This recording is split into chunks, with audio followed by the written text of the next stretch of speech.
Bismillahirrahmanirrahim. Lecture number 6.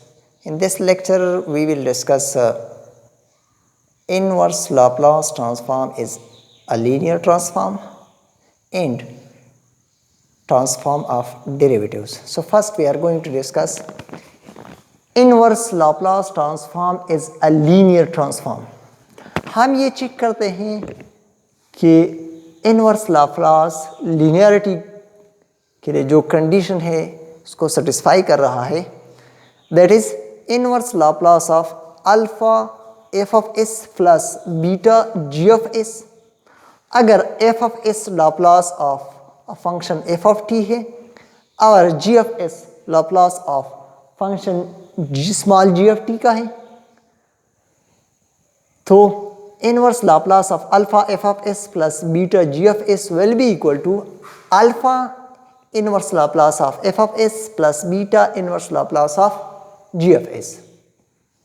देखिए आप, हमने इस लेफ्ट साइड में पहला अल्फा और बीटा लाप्लास के साथ मल्टीप्लाई करना है, फिर दोनों को ऐड करना है, फिर इनवर्स लाप्लास लेना है। सो इससे जो रिजल्ट आएगा वो इसके बराबर होगा अगर हम पहले inverse Laplace of F of S ले, फिर अल्फा मल्टीप्लाई करें और फिर inverse Laplace of G of S ले और बीटा मल्टीप्लाई करें, तो ये रिजल्ट और ये रिजल्ट दोनों सेम होंगे। इसको एक एग्जांपल के जरिए डिस्कस करते हैं। Inverse Laplace, find inverse Laplace of -2s plus 6 divide by s square plus 4। अब आप इस फंक्शन को, जो अंदर वाला ब्रैकेट्स में जो फंक्शन है, इसको आप इस तरह लिख सकते हैं, inverse Laplace of -2 by s square plus 4 है, इसके नीचे भी ये लिख दें, plus 6 by s square plus 4, इसके नीचे 6 के भी नीचे भी लिख दें। अब इन दोनों को सेपरेट करें। किस तरह सेपरेट करेंगे इसको इस प्रॉपर्टी पे, इस प्रॉपर्टी को यूज करते हुए इसको हम सेपरेट करेंगे। इसमें -2 अल्फा लिया, so inverse alpha inverse Laplace of this is F of S in S divide by square plus 4 प्लस इसको बीटा लिया, beta inverse Laplace of 1 over square plus 4, इसको जी ऑफ एस लिया। So alpha inverse Laplace of F of S plus beta inverse Laplace of G of S. Now -2 अपनी जगह लिख दें, inverse Laplace of S divide by S square plus 2 square आप लिख सकते हैं इस 4 को, यानी यहाँ आपने S divide by S square plus के स्क्वायर इस तरह लिख दिया, प्लस यहाँ आप 6 अपनी जगह लिख दें। अब यहाँ ए स्क्वायर प्लस 2 स्क्वायर लिख दिया, तो यहाँ एस नहीं है, अगर एस नहीं है तो यहाँ हम के लिख देंगे, के की वैल्यू यहाँ 2 है, तो 2 को मल्टीप्लाई भी करें और डिवाइड भी करें। अब नेक्स्ट स्टेप में ये आएगा -2 और this is the Laplace of cos kt where k is equal to 2, so this is the Laplace of cos 2t, so this is equal to -2 cos 2t plus इससे 3 आएगा और this is the Laplace of sin 2t, k की value 2 है, so this is the Laplace of sin 2t। सो इस example से हमें पता चला कि इनवर्स लाप्लास एक लीनियर ट्रांसफॉर्म है, लीनियरिटी की कंडीशन होल्ड कर रहा है। अब हम ट्रांसफॉर्म ऑफ डेरिवेटिव डिस्कस करते हैं। Transform of derivatives. Our goal in this chapter is to solve the differential equation using Laplace of F of T. For this purpose we should evaluate Laplace of dy by dt and d square y by dt square। हमारा जो मकसद है इस chapter का, इस Laplace का, हम ये लाप्लास इसलिए कर रहे हैं to solve the differential equation, using the Laplace of functions f of t.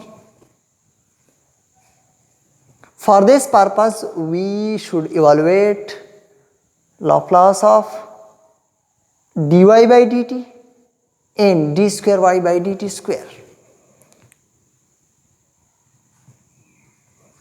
For example, if f of dash t is continuous for t greater equal to 0, then यानी हम f of t के लिए first derivative का Laplace find कर रहे हैं, second का find कर रहे हैं.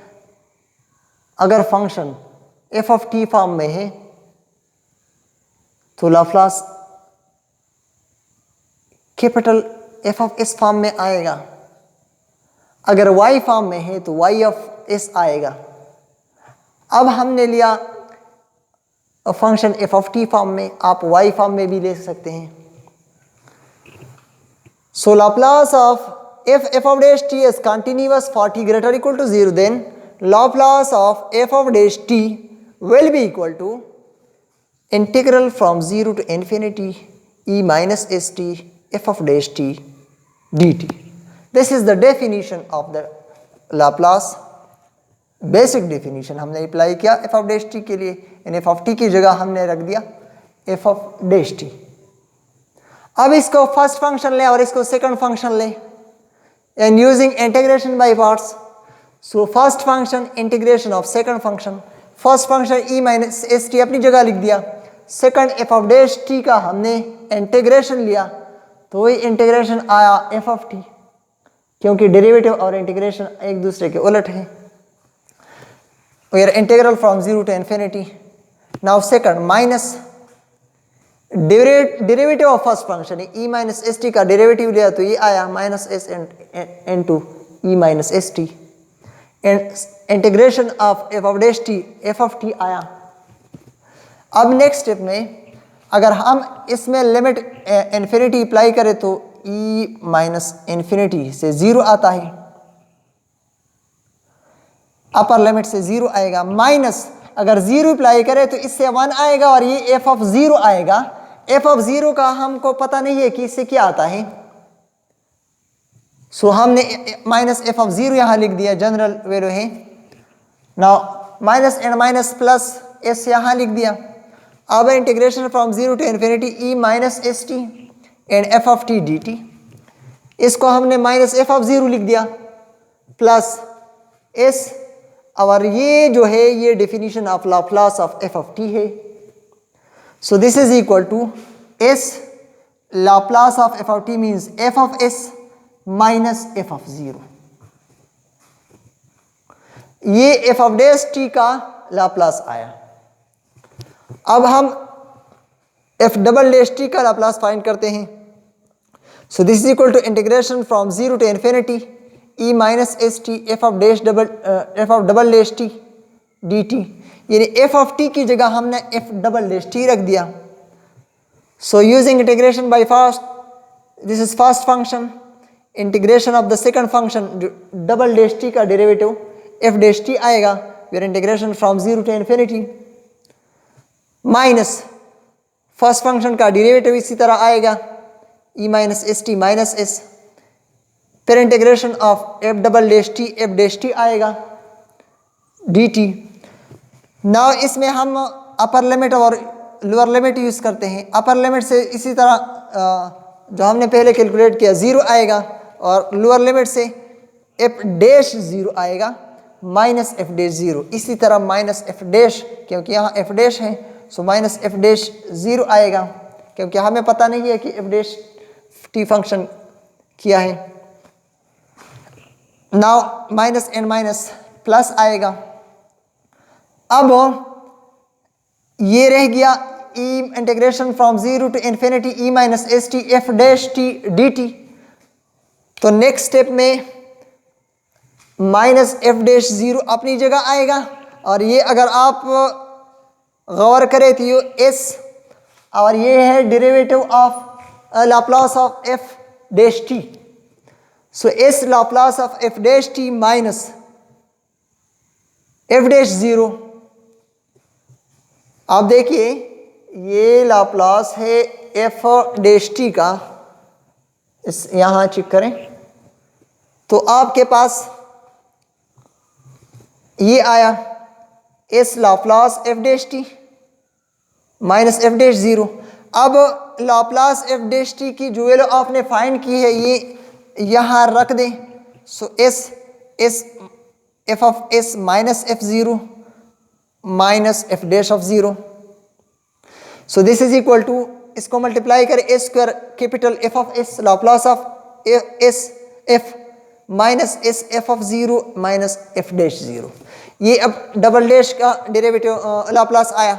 अब अगर आप Laplace of triple dash third derivative find करते हैं तो इस तरह आएगा कि एस क्यूब डबल डैश का डेरिवेटिव जो है यहाँ स्क्वायर है।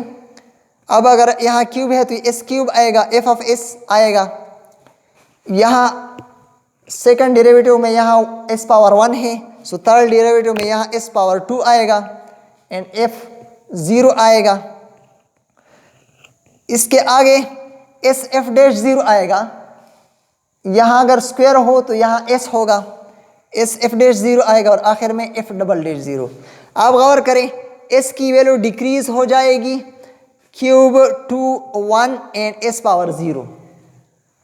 और फर्स्ट में एफ ऑफ एस और इसके बाद F 0 F dash 0 F double dash 0। ये एफ की वैल्यू, एफ की डेरिवेटिव टाइम्स इंक्रीज हो जाएगा। क्यूब में यहाँ ये 2 तक जाएगा, सेकंड डेरिवेटिव में ये 1 तक जाएगा। अब अगर आपके पास n डेरिवेटिव्स हैं, Laplace of nth derivative find करते हैं तो इसके लिए एक थ्योरम है f dash f double dash and f n minus 1 are continuous on the interval 0 to infinity and of exponential order and f of nt are piecewise continuous on interval 0 infinity, then Laplace of f of nt F triple dash T के लिए आपने find किया तो इसे आप N T derive कर सकते हैं। एफ ट्रिपल डैश के लिए यहाँ 3 है तो n के लिए यहाँ s पावर n होगा एंड एफ ऑफ s। अब s की वैल्यू डिक्रीज होती जाएगी, s N minus 1, s N minus 2, s N minus 3 and last में s पावर 0 हो जाएगा। अब कैपिटल एफ ऑफ s के बाद 0 एफ ऑफ 0 होगा, फिर एफ डैश 0 होगा, फिर एफ डबल डैश 0 होगा और लास्ट में एफ ऑफ n 0 होगा। यानी यहाँ आपके पास थर्ड डेरिवेटिव में आपके पास यहाँ 2 है तो nth डेरिवेटिव में यहाँ लास्ट में n माइनस 1 होगा। सॉरी मैं मिस्टेक कर रहा हूँ। So Laplace of n derivative will be S N F of S S N minus 1 F of 0 S N minus 2 F of dash 0 S N minus 3 F of double dash 0 और last में F of n minus 0। So this is the transform of derivatives. So this is enough for transform of derivatives. Thank you for watching.